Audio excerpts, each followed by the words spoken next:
Sir મારો આજનો code 014 છે. મેં વર્ષ 2018માં નિરમા યુનિવર્સિટીમાંથી કેમિકલ એન્જિનિયરિંગ સાથે ગ્રેજ્યુએશન કરેલું છે. ત્યારબાદ અંદાજે 1.5 વર્ષ જેટલો સમયગાળો રિલાયન્સ જામનગરમાં શિપફિલ્ડ એન્જિનિયર તરીકે ફરજ બજાવેલ છે. હું છેલ્લા 2 વર્ષથી આરટીઓ અમદાવાદમાં હેડ ક્લાર્ક તરીકે ફરજ બજાવું છું. લાસ્ટ જે ટ્રાઇબલ ડેવલપમેન્ટ ઓફિસરનું રિઝલ્ટ આવ્યું એમાં મારું સિલેક્શન થયું છે, પરંતુ હજી જોઈનિંગ બાકી છે. સર તમારા પ્રેફરન્સીસ? સર મારો first preference assistant commissioner of state tax છે. Second preference assistant commissioner tribal development છે. થર્ડ પ્રેફરન્સ ડીઆઈએલઆર છે અને ફોર્થ પ્રેફરન્સ એસટીઓ છે.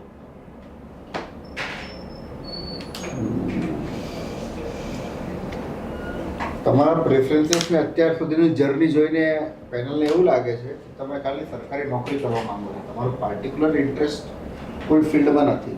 Is it so?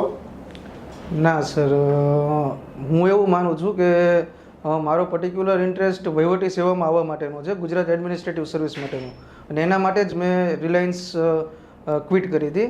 આની પહેલાં મેં સર જીપીએસસીના 5 ઇન્ટરવ્યૂઝ આપેલા છે, 1-2ના 3 ઇન્ટરવ્યૂઝ આપેલા છે, પણ સંજોગવશ સિલેક્શન નથી થયું. અને સર આ વખતે ગેસ કેડરની જગ્યા નથી. જો ગેસ કેડરની જગ્યા હોત તો એ ફર્સ્ટ પ્રેફરન્સ મૂકે. તમે ટીડીઓ ની એક્ઝામ ક્રેક કરી છે, તમે ફર્સ્ટ પ્રેફરન્સ એસીટીડી કેમ નહીં રાખ્યું? એસી જીએસટી રાખી? હા સર, મને એવું લાગે છે કે જીએસટી છે, કોઈ પણ સરકારને કોઈ પણ સ્કીમ ઇમ્પ્લિમેન્ટ કરવા માટે કે વેલફેર માટે નાણાંની જરૂર હોય છે. અને અત્યારે આપણા બજેટમાં જીએસટી છે મેજર સોર્સ ઓફ રેવન્યુ છે સરકાર માટે.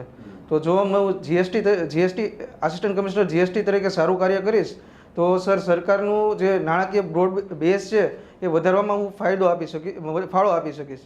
જેના કારણે મને લાગે છે કે હું વધારે ઇમ્પેક્ટફુલ કાર્ય કરી શકીશ. એટલા માટે પછી તમારે ડેપ્યુટી કલેક્ટર બનશો, હા, તો એ ઇમ્પેક્ટફુલ કાર્ય અહીંયા કરી શકશો. પછી તમારે ગેસ કેડરમાં કેમ જવું છે? કેમ કે સર ગેસ કેડર છે વર્સેટાઇલ જોબ પ્રોફાઇલ છે. એમાં ડાયવર્સિટી ઘણી વધારે હોય છે. એમાં સર સરકારના 26 ડિપાર્ટમેન્ટની અંદર કાર્ય કરવાનો મોકો હોય છે. તો સર અને એક અલગ અલગ ડિપાર્ટમેન્ટમાં ઇમ્પેક્ટફુલ કાર્ય કરવાનો મોકો હોય છે. આ ઉપરાંત સર ગેસ છે એ આઈએસની ફીડર કેડર છે. તો સર એટલા માટે મારે ગેસમાં જવું છે. તો પછી જે વર્સેટાઇલ ને ડાયવર્સિફાઈડ તમે કહો છો, તો સ્ટેટ ટેક્સ તો પછી એક જ તમારે ફિલ્ડમાં કામ કરવાનું છે. એના કરતાં ટ્રાઇબલ ડેવલપમેન્ટમાં જાઓ તો ટ્રાઇબલ ડેવલપમેન્ટમાં તમારે મલ્ટિપલ ફિલ્ડમાં કામ કરવાનું છે. ટ્રાઇબલ્સના હેલ્થ રિલેટેડ કરવાનું છે, એનું બરાબર એગ્રીકલ્ચર, એજ્યુકેશનલ, સ્કિલ, એમાં મલ્ટી ડાયમેન્શનલ છે. હા સર, એ રીતે મલ્ટી ડાયમેન્શનલ છે, પરંતુ સર જીએસટીમાં પણ દાખલા તરીકે સર જીએસટીમાં ખાલી જીએસટીનું કામ કરવાનું છે, પણ એમાં પણ ઘણા બધા ટાઈપના ઉદ્યોગ સાથે સંકળાવાનો મોકો છે. તો એ પણ થોડીક ડાયવર્સિટી તો છે જ તે સર. ઉદ્યોગ સાથે સંકળાય.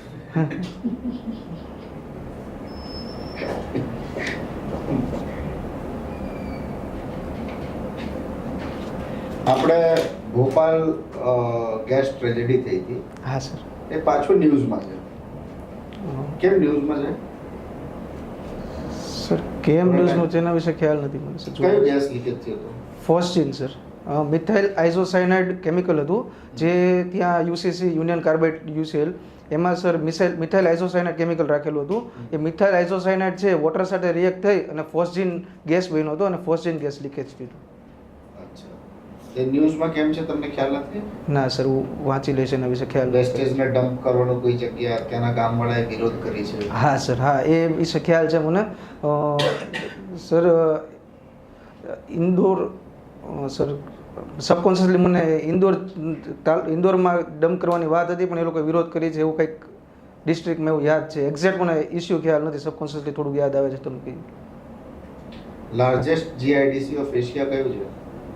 સોરી સર, ખ્યાલ નથી. આપણા ગુજરાતમાં જ છે એવું કહું તો પણ સર ખ્યાલ નથી, એટલે ગેસ કરવું યોગ્ય નહીં રહે. ધારો કે તમને પ્રોટોકોલ ઓફિસર બનાવવામાં આવે અને વાઇબ્રન્ટ ગુજરાત ચાલતું હોય, જી સર, અને યુરોપના સ્વીડનના વડા અહીંયા આવ્યા હોય, તમે પ્રોટોકોલ ઓફિસર છો, તમને ગુજરાત સરકારે રેસ્પોન્સિબિલિટી આપી કે કોઈ પણ 3 સ્થળ એમને વિઝિટ કરાવો. જી સર. બરોબર? કયા 3 સ્થળે તમે વિઝિટ કરો છો? Sir first of all statue of unity, sir second કચ્છનું કોઈ સ્થળ રહીશ, દાખલા તરીકે પ્રિફર કરીશ કે રણોત્સવ જો એ સમયમાં વાઇબ્રન્ટ સમયમાં હોય છે પણ જો ચાલુ હશે તો રણોત્સવ, અને સર ત્રીજું છે એ સર અમદાવાદ હેરિટેજ.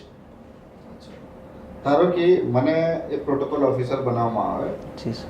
તો હું એમને ગાંધી આશ્રમ વિઝિટ કરાવીશ, જી સર. હું એમને ગિફ્ટ સિટી વિઝિટ કરાવીશ અને હું એમને ધોલેરા SIR વિઝિટ કરાવીશ. જી સર. તો આજે પ્રોટોકોલ ઓફિસર તરીકે મારું કામકાજ છે એ સાંભળ્યા પછી તમે તમારા ઓપ્શન્સ ચેન્જ કરવા માંગશો?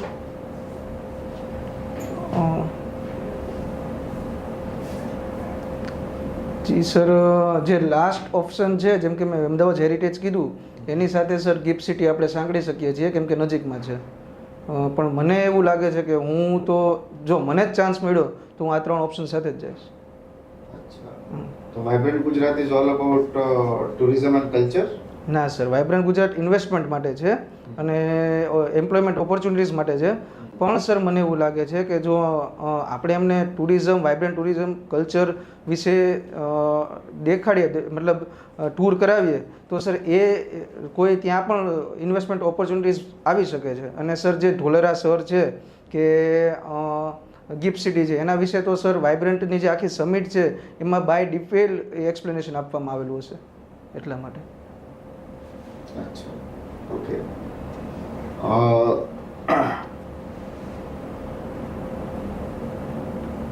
પ્રેસિડેન્ટ અને ગવર્નરના પાવર શું છે as far as tribals is કન્સર્ન્ડ?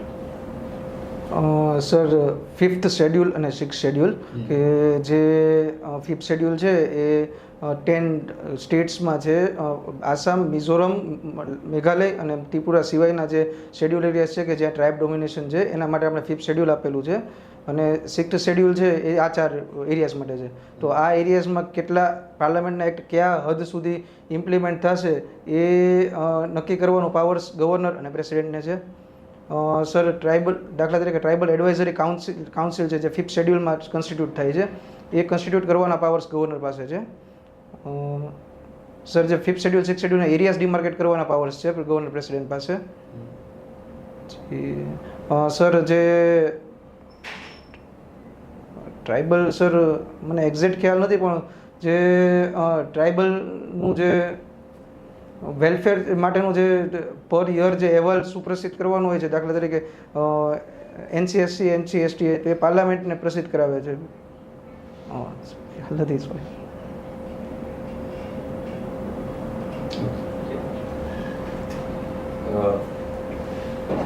GST તમારું પહેલું પ્રેફરન્સ છે, તો ટ્રાન્સપોર્ટ ડિપાર્ટમેન્ટ પણ ટેક્સ કલેક્ટ કરે છે.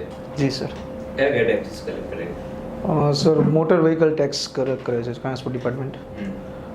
એ સિવાય હું ધારો કે કોઈ વ્હીકલ પરચેસ કરું છું તો એના પર કયા કયા ટેક્સ લાગશે? સર વ્હીકલ ઉપર GST લાગશે, 28% સ્લેબમાં લાગે છે, 14% SGST, 14% CGST. આ ઉપરાંત સર માટે યુનિફોર્મ છે GST? ના સર, એટલે મેં 10 લાખ ઉપરની કિંમત માટે કીધું, 10 લાખની નીચેની કિંમત માટે અલગ છે. વ્હીકલ ઉપર શું છે? સોરી સર, ખ્યાલ નથી પણ ઓકે. બીજા કયા ટેક્સ લાગે છે? મોટર વ્હીકલ ટેક્સ, જે રોડ ટેક્સ કહે છે આપણે, જે વ્હીકલની કિંમત ઉપર લાગે છે. આ ઉપરાંત સર પરમિટ માટેના જે ઓથોરાઇઝેશન છે પણ એ ફીનો પ્રકાર છે. મ્યુનિસિપલ ટેક્સ કોઈ લાગે? હા સર, AMC મતલબ સર મ્યુનિસિપલ એરિયાની અંદર 2.5% ઓફ સેલ કિંમત છે ને એ મ્યુનિસિપલ ટેક્સ લાગે છે. ભાઈ ત્યાં રહીને તમે મતલબ આ એક રેવન્યુ જનરેશનનું તો કામ કર્યો જ છો, ટ્રાન્સપોર્ટ ડિપાર્ટમેન્ટ. જી સર. બીજું કે હમણાં RTOમાં છેલ્લા ઘણા ટાઈમથી એજન્ટ રાજ નાબૂદ કરવાનું મતલબ એક ચાલે છે ઝુંબેશ, તો શું લાગે તમને, ખરેખર નાબૂદ કરી દેવું જોઈએ? હા સર, 100% નાબૂદ કરી દેવું જોઈએ, કેમ કે સર જે સર્વિસ ડિલિવરી ડિપાર્ટમેન્ટ છે, RTO છે, સર્વિસ ડિલિવરી ડિપાર્ટમેન્ટ છે, તો જ્યારે આપણે ગુડ ગવર્નન્સની વાત કરીએ છીએ તો આપણે પબ્લિકમાં એ ટ્રસ્ટ ઊભો કરવો જ જોઈએ કે હું જો મિડલમેન વગર જઈશ તો મારું કામ એટલી જ સરળતાથી થશે. તો સર એજન્ટ રાજ તો મને એવું લાગે છે કે 100% નાબૂદ કરી દઉં છું. તો આપણે બધા લોકો છે એટલા કે એવર નથી, કે એટલા લિટરેટ નથી કે પોતાનું હવે ગવર્મેન્ટમાં ફોર્મ ભરવાનું તમને પણ ખબર છે, તમે મતલબ ગવર્મેન્ટમાં કામ કરતા હોય એના માટે પણ એટલું જટિલ મતલબ કોમ્પ્લેક્સ ફોર્મ રાખેલું હોય છે, બરાબર? એટલા બધા ડોક્યુમેન્ટ્સ માંગો છો, તો પેલો કોઈ પેલો ભણેલો માણસ નથી તો એને કોઈ માણસ હેલ્પ કરી આપે છે, બરાબર, અને આટલા બધા લોકો આપણે દેશમાં બેરોજગાર છે તો એને કંઈક રોજગારી મળશે, તો એમાં શું વાંધો છે તમને? સર મને એવું લાગે છે કે એજન્ટ રાજ છે એના દુષ્પરિણામો ઘણા બધા છે. દાખલા તરીકે સર કરપ્શન છે એ એજન્ટ રાજનું એક ડાયરેક્ટ દુષ્પરિણામ છે. અને સર કોઈ જ્યારે આપણે લોકો રેડી નથી કે એના માટે તૈયાર નથી, તેનો વિકલ્પ એ ના હોય કે સરકાર એમાંથી જવાબદારી છૂટી અને એજન્ટ પ્રથા રાખે. મને એવું લાગે છે કે એના કરતાં વધારે યોગ્ય વસ્તુ એ છે કે આપણે પાસે જ્યારે આટલા ટેકનોલોજીકલ મેઝર્સ છે તો આપણે કેમ સ્ટેપ બાય સ્ટેપ સમજાવી ન શકીએ લોકોને સ્મોર્ટ વિડીયોઝથી કે કઈ રીતે ફોર્મ ભરવાનું, આપણે કેમ પ્રોસેસ સિમ્પલ ના કરી શકીએ. અને આ ઉપરાંત સર ઓકે સરસ, કરપ્શનની જ વાત કરી તો આપણે કરપ્શન નાબૂદ કરવા માટે ચેકપોસ્ટ નાબૂદ કરી દીધી ગુજરાતમાં, તો જી સર. તો પછી શું લાગે, કરપ્શન નાબૂદ થઈ ગયું? ના સર, મને એવું લાગે છે કે કરપ્શન નાબૂદ નથી. કરપ્શન છે આરટીઓમાં અને વ્યાપક પ્રમાણમાં કરપ્શન છે. તો શું કરવું જોઈએ? સર મને એવું લાગે છે કે એક તો સર જે કરપ્શનનો મેઇન રીઝન છે એ સર ઓફિસ લેવલ કરપ્શનના મેઇન રીઝન એ છે કે ડિજિટલ ગવર્નન્સ અને ડિજિટલ લિટરસીમાં મિસમેચ છે. એટલા માટે લોકો છે આપણે કહ્યું એમ કે ફોર્મ ભરવા માટે સક્ષમ નથી, સામાન્ય ફોર્મ ભરવા માટે. એટલા માટે એજન્ટનું સહારો લે છે અને એજન્ટની સાથે કર્મચારી કોલિઝનમાં કરપ્શન કરતા હોય છે. આ ઉપરાંત સર એન્ફોર્સમેન્ટમાં કરપ્શન થાય છે. તો મને એવું લાગે છે કે એન્ફોર્સમેન્ટમાં પણ આપણે ટેકનોલોજીકલ મેઝર્સ વધારે રાખવા જોઈએ, રોટેશનમાં ડ્યુટીઝ આપવી જોઈએ. સર ફેસલેસ મેઝરની જ્યારે આપણે વાત કરીએ છીએ ફેસલેસ મોડમાં સર્વિસ આપવાની, તો હાલમાં કેવું છે કે વીસી હોય ત્યારે એનું મેઇન ક્રાઇટેરિયા છે કે વીસીના દિવસે કેટલું પેન્ડન્સી છે. જો એમાં સેજ ડેટા એનાલિટિક્સ આપણે યુઝ કરીએ તો ખબર પડશે કે વીસીના આગલા 2 દિવસમાં જે કામ થયું છે એ આખા મહિનામાં નથી થયું કામ. તો એના રીઝન્સ પૂછવા જોઈએ, એકાઉન્ટેબિલિટી ફિક્સ કરવી જોઈએ તો કરપ્શન ઓછું થઈ શકે. હમણાં ગુજરાત હાઈકોર્ટ છે એક પીએલ થયેલી છે ટ્રાફિક રૂલ્સ ફોલો થવા બાબતે, તો કેમ હાઈકોર્ટ આટલું કહી રહી છે તો પણ કેમ થતું નથી? શું લાગે તમને, શું કરવું જોઈએ? સર મને એવું લાગે છે કે જે ટ્રાફિક રૂલ્સનો જે પ્રોબ્લેમ છે ને એ સર ઇન્ડિયાનો એક સોશિયલ પ્રોબ્લેમ છે. સર આપણે હજી પણ સર મહદઅંશે એટલા સેલ્ફ ડિસિપ્લિન નથી. દાખલા તરીકે કોઈ કાર લઈને જાય છે તો થોડુંક એવું જગ્યા મળશે આપણને તો આપણે એ નહીં જોઈએ કે ટ્રાફિક ઓબસ્ટ્રક્ટ થાય છે, આપણે ત્યાં કાર ત્યાં કરીએ અને ઓબસ્ટ્રક્ટ કરી દઈશું. આ ઉપરાંત સર એવું છે કે આપણે જે દાખલા તરીકે સર ટ્રાફિક રૂલ બ્રેક કરવું એને આપણે સતત જ એક્સેપ્ટ કરી લઈએ છીએ. ફાઇન વધારવું એક આનું સોલ્યુશન માનો છો તમે કે ફાઇન બહુ વધારે થઈ જશે ગવર્મેન્ટ સોલ્યુશન થઈ જશે? ના સર, હાલમાં જે ફાઇન છે ને એ મને એવું લાગે છે ઇનફ છે. ફાઇન વધારવાથી આનું સોલ્યુશન નહીં આવે, પણ મને એવું લાગે છે કે આપણે બિહેવિયરલ ચેન્જીસ કરી અને સોલ્યુશન લાવી શકશું. આ ઉપરાંત સર ટેકનોલોજીકલ મેઝર્સ આપણે યુઝ કરી શકીએ. દાખલા તરીકે સર હૈદરાબાદમાં એઆઈ બેઝડ કરેલું છે, એવું આપણે ગુજરાતમાં કરી શકીએ છીએ. હવે હેલ્મેટ પહેરવું તો મારી ઈચ્છા, મતલબ હું ના પહેરીશ તો મારે મતલબ મારી જાનને જોખમ છે, બરાબર, હું સીટ બેલ્ટ ના લગાવું તો મારી જાનને જોખમ છે, બીજાને એનાથી કોઈ જોખમ નથી. તો પછી એના માટે શું આપણે એટલો આગ્રહ રાખીએ છીએ કે તમે કોઈ રેશ ડ્રાઇવિંગ કરે છે તો એ મતલબ કંટ્રોલ કરો તો એનાથી બીજાને નિર્દોષની જાનને જોખમ થાય છે, તો એ શું લાગે તમને કરવું જરૂર? સર મને લાગે છે કે હેલ્મેટનો કાયદો છે એ યોગ્ય છે. ભલે સર આપની પોતાની ઉપર જોખમ છે, પરંતુ સર એ એક છે એ જો કોઈની ડેથ થાય છે તેના ઘણા બધા ઇમ્પ્લિકેશન્સ આવે છે. એનું આખું ફેમિલી છે એ સર પોવર્ટીની વિશેષ સાયકલમાં સપડાઈ શકે છે. આ ઉપરાંત સર એક પોટેન્શિયલ રિસોર્સ કન્ટ્રી છે એ લૂઝ કરે છે. તો મને એવું લાગે છે કે હેલ્મેટ પહેરવું. જાતે જવા મારે જ અહીંયાથી બિલ્ડિંગ ઉપરથી કૂદી જવું છે હા મારે, તો પછી હેલ્મેટમાં પણ એવું જ છે, એ જાતે જ શું કહેવું? કંઈ વાંધો નહીં. હવે તમે પ્રેસિડેન્ટની વાત કરી શિડ્યુલ ટ્રાઇબ માટે અને ગવર્નર, તો શિડ્યુલ ટ્રાઇબ્સના લિસ્ટ માટે પ્રેસિડેન્ટ અને ગવર્નરનો શું રોલ છે? સર શિડ્યુલ ટ્રાઇબનું જે લિસ્ટ છે એ પ્રેસિડેન્ટ બહાર પાડી શકે છે. 342 આર્ટિકલ મુજબ અને 366 માં એનું લિસ્ટ આપેલું છે. એમાં ગવર્નરનો કોઈ રોલ ખરો? ના સર, ગવર્નરનો કોઈ રોલ નથી સર. અચ્છા, તમે જોતા હશો હાલના થોડાક સમયમાં અલગ અલગ દુનિયા છેડામાં યુદ્ધ ચાલુ છે. એવા પણ ન્યૂઝ મળેલા છે કે બાયો વેપનનો યુઝ થયેલો છે. એના વિશે તમારું શું મંતવ્ય છે? બાયો વેપન, હા, એટલે બાયો વેપનનો યુઝ થવો જોઈએ કે ના? થયેલો છે, તો તમારા વિશે તમારા શું મંતવ્ય છે એના વિશે? સર મારી પાસે એવો કોઈ ઠોસ ડેટા નથી એટલે હું એવું સ્પષ્ટપણે નહીં કહી શકું કે યુઝ થયેલો છે. બસ થયેલો હોય તો શું તમારું શું વ્યૂ હોય? તો સર જો થયેલો હોય તો હું એને અયોગ્ય માનીશ. સર જ્યારે કોઈ યુદ્ધ છે, પરંતુ સર યુદ્ધમાં પણ હ્યુમેનિટીનો આસ્પેક્ટ હોવો જોઈએ. બાયો વેપન્સ કોઈ પણ ભોગે યુદ્ધ જીતવું એ યોગ્ય નથી અને આપણે કન્વેન્શનથી પણ બાયો વેપન્સ છે એને સર બેન કરેલા છે. સર એક્ઝેક્ટ કન્વેન્શન યાદ નથી પણ મને એવું લાગે છે કે વાસેનાર એગ્રીમેન્ટથી આપણે બેન કરેલું છે. હાલમાં બજેટ આવેલું આપણું, એમાં ટ્રાઇબલ્સ માટે કયા કયા પ્રોવિઝન્સ કરેલા છે? સોરી સર, એના વિશે જોવાનું બાકી છે. ટ્રાઇબલ્સ માટે સ્પેશિયલ પ્રોવિઝન્સ. હવે તમે જે કીધું કે હૈદરાબાદમાં AI બેઝ સિસ્ટમ કરેલી છે, હૈદરાબાદ RTOમાં, હા, બરોબર છે. તો આપણે આપણી RTOમાં કઈ રીતે AI નો ઇમ્પ્લિમેન્ટ કરી શકીએ તમારા વ્યૂ પ્રમાણે? હા, એટલે સર AI બેઝ સિસ્ટમ મેં એન્ફોર્સમેન્ટ માટે કહ્યું. એટલે જે રોડ ઉપર ટ્રાફિક પ્રોબ્લેમ્સ છે તો ત્યાં સર AI બેઝડ આપણે સર AI છે એની સાથે ડેટા એનાલિસિસ ક્લબ કરીએ તો જો એકને એક વ્હીકલ છે એ 2 થી 3 વખત કે વધારે વખત જો સ્પીડ વાયોલેશન કરે છે તો એનો MV એક્ટમાં પણ જોગવાઈ છે, એનું લાયસન્સ રદ કરી શકીએ છીએ આપણે. તો જે એક વધારે પિનલ મેજર હશે એમના માટે.